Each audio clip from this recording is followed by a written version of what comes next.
Retail and institutions are not even in yet. That means how actually high can Bitcoin go? I got a clip from Raoul Pal, Larry Fink. We're going to talk about Bitcoin. We're going to talk about tokenization. We're going to talk about how much money is actually going to be coming in to the crypto space over the next several months. I think it's going to be super impactful. I hope you stay with me through this whole video. I'm Crypto Sensei. Let's get into this. Brilliant in these RAAs. That's all that's happening really right now is RAAs. Now you've got to understand how these RAAs work, and Dan knows them because there's a whole bunch of investors in his fund. Is these guys are networks. They're not like brokers get on the phone like buy, sell. They go and have a steak dinner with their best client who talks about this Bitcoin ETF. They're like, I'm not sure. They read Barron's that week. They're like, I'm not sure if it's the right thing to do. They then go and play golf. Their other client talks about it. And eventually, you know, that this huge property developer from Cincinnati then sticks in $5 million into the ETF. This is the process. So it's actually really slow. And we've only just started. And a lot of these people are driven by price. That's what you said. If you look at NVIDIA, you see how price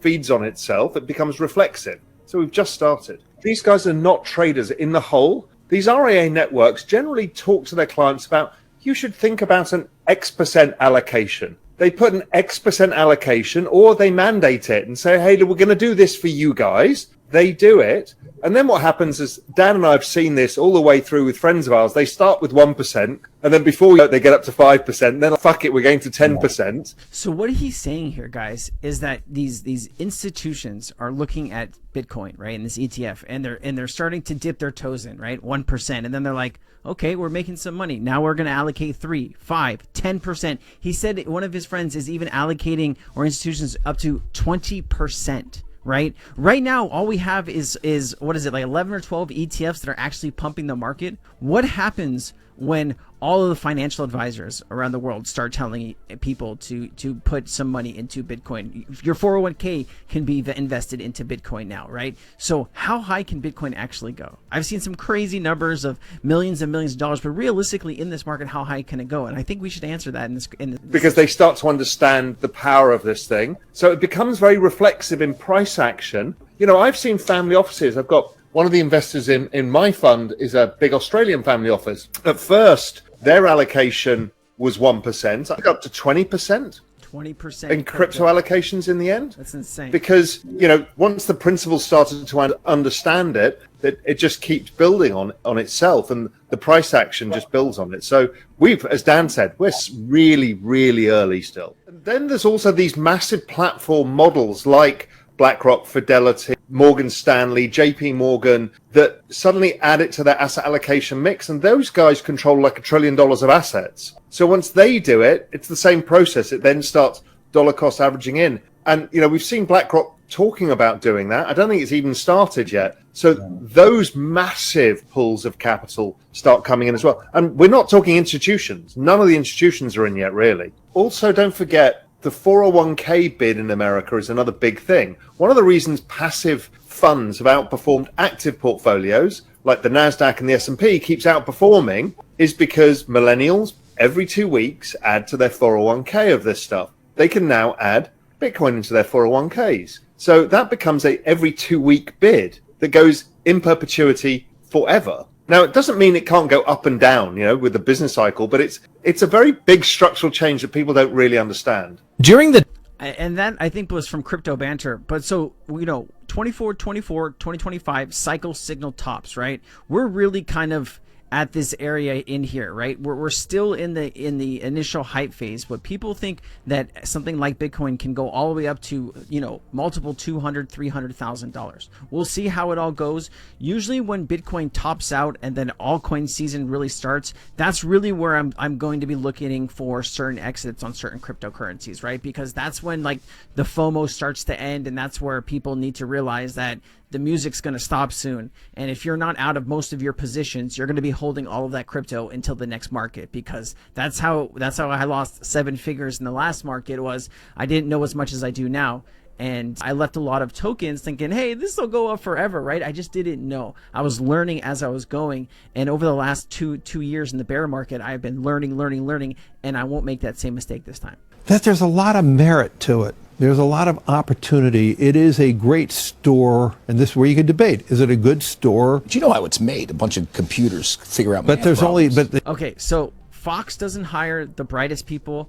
This guy is always have been against XRP and Ripple, but Larry Fink is going to kind of take him to school, gold versus Bitcoin and the value of Bitcoin. And just listen. The issue is if people believe that it can be an asset that can be cross-border. Right. And let's be clear, if you're in a country where you're fearful of your government, and maybe this is one of the reasons why China has banned it, if you're in a government where if you're in a country where you're fearful of your future, fearful of your government, or you're frightened that your government is devaluing its currency by too much deficits, like us. I'm not going to go there. I can go the little elephant in the room here. Yeah. You could say this is a great potential long-term store of value. And it, as I said, it's like digital gold. And I believe... But you still can't buy a slice of pizza with it. Isn't that word? But you can't buy a price of pizza with palladium or gold. No, but there you can do stuff with them. I can get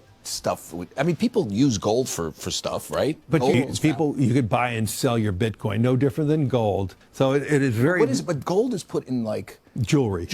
And you know, iPhones, I think there's in some electronics, there's gold. More silver and nickel. But you see what I'm saying? There are practical uses. Bitcoin, it's literally... You have literally one of the smartest people, you know, in the world as far as, you know, markets go, and then you have this person interviewing Larry Fink. I just think they could have found somebody that's sharper to do this interview. But, you know, Larry Fink is a firm believer in cryptocurrency now, right? He's out here on mainstream news talking about it, which means the party is just getting started. Retail is just starting to come back. I've noticed an uptick in Cryptonairz memberships. 100 people have signed up like in the last 45 days. It's been crazy in the numbers that we've been able to produce in that community. You know, it's about bringing hundreds of people together to look for opportunities in crypto. And we've recently been connected to some VCs, which are helping us get extremely really cool deals for Cryptonairz. There's a link down in the description if you want to join for a 5-day free trial, but that's where it's all happening if you want some crypto information. The ledger. It is a ledger, but it's a international ledger. It's cross-border. It's bigger than any government. I agree with you. It would have blown up, I believe, in FTX, and it didn't after FTX. All right. Ray Dalio says, we're not in a bubble yet, so let's go. I apply these criteria to all markets to see if they're in bubbles. When I look at the US stock market using these criteria, there's a chart that we can't see. It and even some of the parts that have railed the most have gotten media attention. Doesn't look very bubbly. The market as a whole is mid-range, 52nd percentile as shown on the charts. These levels are not consistent with past bubbles, which means we still have a lot of road ahead, guys. We are still on our way. And look at this. This is the history of Bitcoin. This is actually really cool. About Bitcoin, as you may have noticed, it has broken fresh records. I'll take you back to 2020. This is when central banks and governments were pumping liquidity into the financial system during the pandemic, and some of that money flowed into Bitcoin. You can see the price rallying here. This, by the way, is where Tesla gets involved in the action, investing $1.5 billion US in Bitcoin. Then it bursts through $60,000 US, and Coinbase lists. That's their IPO. Choppiness here until you get to the first futures Bitcoin ETF.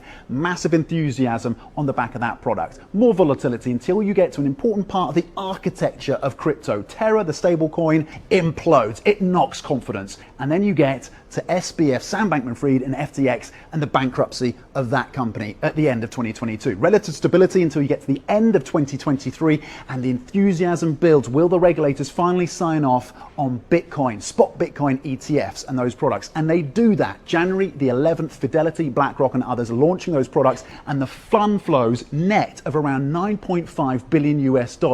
Just last week, by the way, a record $2.7 billion US into crypto-related assets. Is this all irrational exuberance? Is it all frothiness? Some would say yes. Others would say the next level for Bitcoin is 80,000. The next level for Bitcoin is 80,000. And if you look, you know, this is Bitcoin compared to gold, the growth of the ETF, it's just insane. Just insane, right? Whenever Bitcoin is broken its all-time highs, it would perform a bull market top 266 315 days later.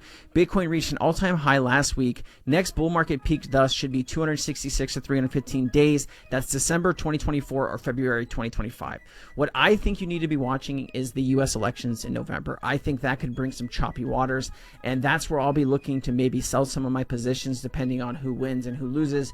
And I think that's really what I'll be paying attention to. But listen to Larry Fink talking about the tokenization of the future and where this is all going. It's very important. I actually believe this technology is going to be very important. Look at it. We have been part of a huge revolution in investing through ETFs. We believe that ETFs will be changing the whole way we invest. Many people still use it as a means, well, people are investing it for indexing. No, the majority of people who are putting money in in ETFs are active investors that are buying exposure. The entire bond market is being transformed as we talk right now. I believe the next generation for markets, the next generation for securities will be tokenization of securities. That is where real value is going to come from. The underlying protocol and the technology, and that's why I invest in stuff like XRP and XLM and XDC, right? When you tokenize stocks, bonds, derivatives, that's quadrillions of dollars in value. And that is where real price discovery is going to come from. And that is why I own those assets. We will, and if we could have that distributed ledger that we know every beneficial owner, every beneficial seller, we all have our code of who's buying, who's selling, instantaneous settlement. And think about it, it changes the whole ecosystem. The game is here. Do you want to play the game? It is really a casino out here, right? I gave this analogy yesterday in my Sensei chat. When you walk into a casino, which the crypto market is, it's mostly all speculation. You run into a place where you basically have people everywhere gambling on certain games. Do you want to be at the table where everybody's yelling and screaming and winning and doing all this stuff? Or do you want to be at the table where nobody is and the dealer's just standing there counting cards or waiting or rolling the dice doing nothing, right? You want to be where all the people are winning. Right? Go to where the people are winning, right? That's AI, that's DPIN, that's crypto gaming, and of course, that's Bitcoin and Ethereum and layer 2s. That is what you want to be focused on in this bull market, and that's where you're going to make the most money. I'll see you next time, guys. Aloha.